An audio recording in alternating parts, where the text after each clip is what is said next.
Alright guys, going to show you a power chord.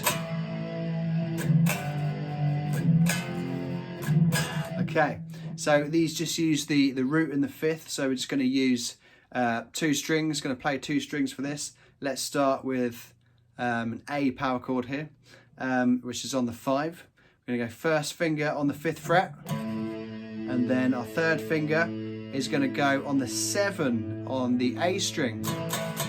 And you just want to play those first 2 strings, and there you have a power chord. I know it might be a bit of a pain to not play those other strings, you know, because if you play the other strings you get a bit of a, obviously you don't want that sound. So what I do,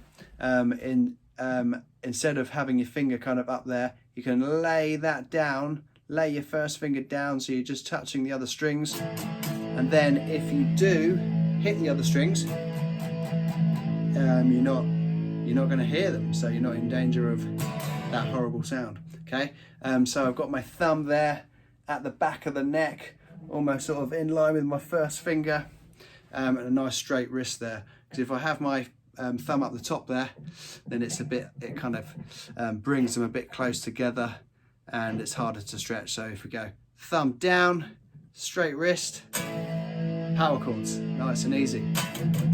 Used in loads of rock songs, yeah. So like I said, play this chord, play loads of cool stuff, all right? And you can move it anywhere on the neck.